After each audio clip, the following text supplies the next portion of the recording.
کیا ہو اگر میں آپ سے یہ کہوں کہ آپ کی خالی جیب، قرض کے بوجھ اور معاشی مسائل کا حل آج سے 1450 سال پہلے ہی بتا دیا گیا ہے، لیکن آپ انجان ہیں۔ یار گزارا مشکل ہو گیا ہے، چیزوں کی قیمتیں آسمان کو چھو رہی ہیں، سمجھ نہیں آتا کیا کروں۔ ہاں یار بہت مشکل وقت ہے۔ کیا ہو اگر میں آپ سے یہ کہوں کہ کامیابی کے وہ فارمولے جو آپ ادھار کی کاپیوں اور نوکری کی لائنوں میں ڈھونڈ رہے ہو، اس فارمولے کو آپ ہر جمعے اپنی زبان سے پڑھتے تو ہو لیکن سمجھتے نہیں ہو۔ اس سورہ کا میری نوکری کی پریشانیوں سے کیا تعلق ہے؟ اور کیا ہو اگر میں آپ سے یہ کہوں کہ آپ کو کسی نوکری کا نہ ملنا اور آپ کے کاروبار کا نہ چلنا دراصل آپ کو کسی بہت بڑی تباہی سے بچانے کے لیے اللہ تعالیٰ کا ایک خفیہ انتظام تھا۔ بیٹا صبر رکھو، ہو سکتا ہے یہ تمہارے لیے بہتر ہو جائے۔ تو پھر اب سوال یہ پیدا ہوتا ہے کہ آخر وہ کون سا ایسا راز ہے جو اصحاب کہف کی ویران غار سے لے کر ذوالقرنین کی عظیم بادشاہت تک مشترک ہے، جو آج ہمیں اس مہنگائی کے دور میں سکون کا ساتھ دے سکتا ہے؟ اور اس سوال کا جواب صرف ایک ہی ہے اور وہ ہے برکت، کیونکہ آج ہم میں سے اکثر لوگوں کا یہ مسئلہ ہے کہ پہلی تاریخ کو تنخواہ تو آتی ہے لیکن 10ویں تاریخ تک وہ ختم ہو جاتی ہے یا اپنے سرے سے ہی لوگوں کو کام ہی نہیں مل رہا۔ کیا نوکری مل گئی؟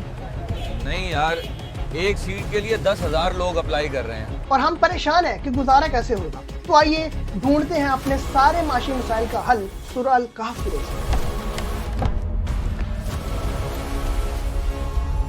سب سے پہلے ان نوجوان اصحاب کہف کو دیکھیے اور اپنی حالت کا موازنہ کیجیے۔ یہ کچھ نوجوان تھے جو ایک ایسے شہر میں رہتے تھے جہاں ایک ظالم بادشاہ تھا جو لوگوں کو بتوں کی پوجا کرنے پر مجبور کرتا تھا۔ یہ میرا شہر ہے اور یہاں کوئی مورتیوں کے علاوہ کسی اور کی پوجا نہیں کر سکتا۔ وہ کئی نوجوان تھے جو اپنے پروردگار پر ایمان لائے تھے۔ جب وہ اٹھ کھڑے ہوئے تو کہنے لگے ہم اس کے سوا کسی کو معبود سمجھ کر نہ پکاریں گے۔ سنو میرے دوستو، اب ہمیں یہ شہر چھوڑنا پڑے گا اپنا ایمان بچانے کے لیے۔ اب یار ان نوجوانوں کا آپ اللہ تعالیٰ پر توکل چیک کرو کہ یہ کیسے شہر کو چھوڑ رہے ہیں جہاں پر ان کا اپنا گھر تھا، جہاں پر ان کا ایک سٹیٹس تھا، جہاں پر ان کو آسائشیں میسر تھی۔ اور جب تم نے ان مشرکوں سے اور جن کی یہ اللہ کے سوا عبادت کرتے ہیں ان سے کنارہ کر لیا ہے تو غار میں چل رہو۔ اس وقت ان کی حالت بالکل ایسے تھی جیسے آج کا ایک بے روزگار انسان اپنے آپ کو بے بس محسوس کرتا ہے۔ یہاں کھانے کو کچھ نہیں ہے اور سونے کی کوئی جگہ نہیں ہے۔ لیکن جب انہوں نے اللہ تعالیٰ پر توکل کیا تو اللہ تعالیٰ نے کیا کیا؟ تمہارا پروردگار تمہارے لیے اپنی رحمت وسیع کر دے گا اور تمہارے کاموں میں آسانی کے سامان مہیا کرے گا۔ تو ہم نے غار میں کئی سال تک ان کے کانوں پر نیند کا پردہ ڈالے رکھا، یعنی ان کو سلائے رکھا، اور اصحاب کہف اپنے غار میں 9 پر 300 سال رہے اور ان کی ساری ضرورتیں غیب سے پوری ہوتی رہیں۔ اور یہ کہانی آج کے اس بے روزگار بھائی کے لیے ہے جو ڈگریاں ہاتھ میں لیے مایوس کھڑا ہے۔ یہ واقعہ بتا رہا ہے کہ جب تم اللہ پر توکل کرتے ہوئے حالات کا مقابلہ کرتے ہو تو اللہ ویران گاروں میں بھی رزق کے ایسے انتظام کر دیتا ہے جو عقل میں نہیں آتے۔ تو اگر آپ کو نوکری نہیں مل رہی تو پریشان نہ ہو، مایوس نہ ہو سکتا ہے اللہ تعالیٰ آپ کو اس غار کی تنہائی میں اس لیے لے کے آیا ہے تاکہ آپ کے لیے کوئی ایسا دروازہ کھولے جو کبھی بھی بند نہ ہو۔ یار کیا وقت ہے، اگر مجھے وہ نوکری مل جاتی تب تو میں آج یہاں کبھی نہ پہنچتا۔ اب آتے ہیں ان لوگوں کی طرف جو یہ کہتے ہیں کہ بھئی کماتے تو ہیں لیکن پوری نہیں پڑتی۔ تو سورہ الکہف میں 2 باغوں والے شخص کا قصہ آتا ہے۔ ہوا یوں کہ 2 دوست تھے، ایک بہت امیر تھا جس کے پاس انگوروں اور کھجوروں کے 2 شاندار باغ تھے جن کے درمیان نہریں بہتی تھی، جبکہ دوسرا شخص غریب تھا۔ امیر دوست کو اپنے مال پر گھمنڈ ہو گیا، وہ اپنے غریب ساتھی کو اپنا باغ دکھاتا اور کہتا تو ایک دن جبکہ وہ اپنے دوست سے باتیں کر رہا تھا کہنے لگا کہ میں تم سے مال و دولت میں بھی زیادہ ہوں اور جتھے اور جماعت کے لحاظ سے بھی زیادہ عزت والا ہوں، اور ایسی شیخیوں سے اپنے حق میں ظلم کرتا ہوا اپنے باغ میں داخل ہوا۔ کہنے لگا کہ میں نہیں خیال کرتا کہ یہ باغ کبھی تباہ ہو اور نہ خیال کرتا ہوں کہ قیامت برپا ہو، اور اگر میں اپنے پروردگار کی طرف لوٹایا بھی جاؤں تو وہاں ضرور اس سے اچھی جگہ پاؤں گا۔ تو اس کا دوست جو اس سے گفتگو کر رہا تھا کہنے لگا اگر تم مجھے مال و اولاد میں اپنے سے کمتر دیکھتے ہو تو عجب نہیں کہ میرا پروردگار مجھے تمہارے باغ سے بہتر عطا فرمائے اور تمہارے اس باغ پر آسمان سے آفت بھیج دے تو وہ صاف میدان ہو جائے۔ پھر اللہ تعالیٰ کا عذاب آیا اور ایک ہی رات میں جس طرح سے کرپٹو مارکیٹ ڈمپ ہوتی ہے، آندھی نے اس کے لہلہاتے باغوں کو زمین کا بنجر اور راکھ کا ڈھیر بنا دیا، اور اس کے میووں کو عذاب نے آ گھیرا اور وہ اپنی چھتریوں پر گر کر رہ گیا۔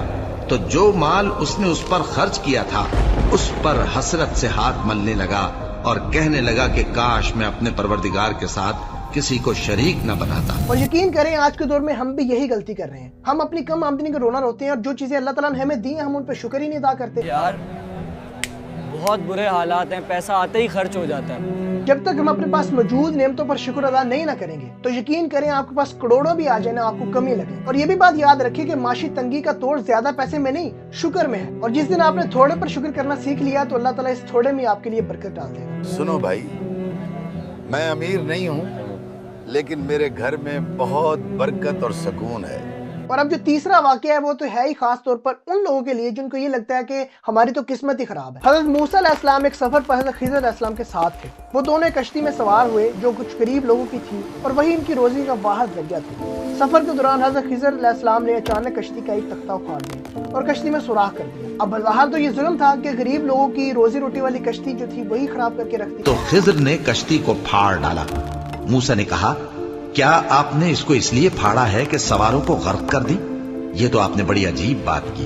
لیکن جب سفر ختم ہوا تو حضرت خضر علیہ السلام نے اس کا راز بتایا کہ وہ جو کشتی تھی غریب لوگوں کی تھی جو دریا میں محنت کر کے یعنی کشتیاں چلا کر گزارا کرتے تھے، اور ان کے سامنے کی طرف ایک بادشاہ تھا جو ہر اچھی کشتی کو زبردستی چھین لیتا تھا۔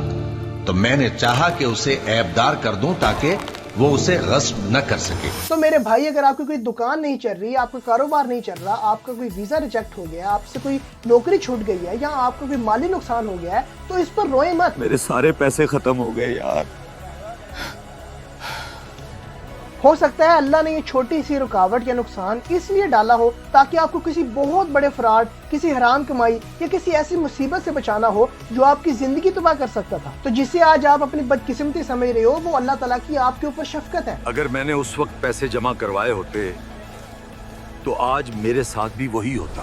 اور آخر میں ذکر ہے ایک عظیم بادشاہ ذوالقرنین کا۔ ہم نے اس کو زمین میں بڑا اقتدار دیا تھا اور ہر طرح کا سامان اس کو عطا کیا تھا۔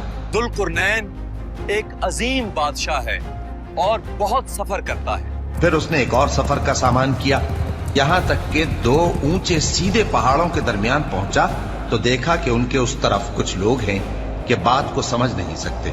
ان لوگوں نے کہا کہ اے ذوالقرنین، یاجوج اور ماجوج اس علاقے میں فساد کرتے رہتے ہیں، بھلا ہم آپ کے لیے خرچ کا انتظام کر دیں کہ آپ ہمارے اور ان کے درمیان ایک دیوار کھینچ دیں۔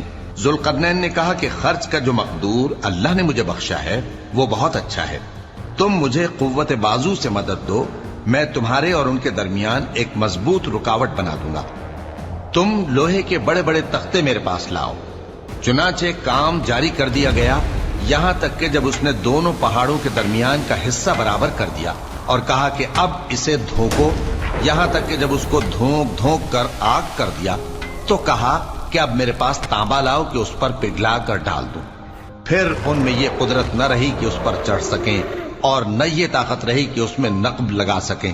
بولا کہ یہ میرے پروردگار کی مہربانی ہے، پھر جب میرے پروردگار کا وعدہ آ پہنچے گا تو اس کو ڈھا کر ہموار کر دے گا، اور میرے پروردگار کا وعدہ سچا ہے۔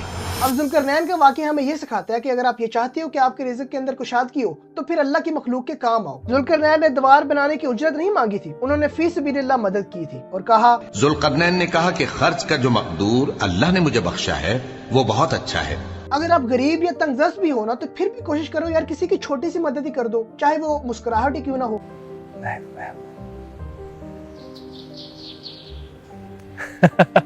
اور دیکھو یہ بات یاد رکھنا کہ جب ہم دوسروں کے لیے آسانیاں پیدا کرتے ہیں نا تو اللہ تعالیٰ ہمارے رزق میں نا کشادگی پیدا کر دیتے ہیں۔ یہ لو بھائی، پیسے گنو اور جب تمہارے پاس ہوں تو واپس کر دینا۔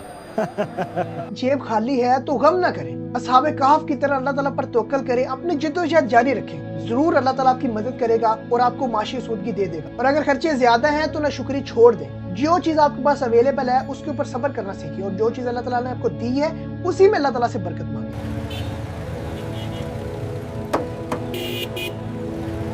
الحمدللہ۔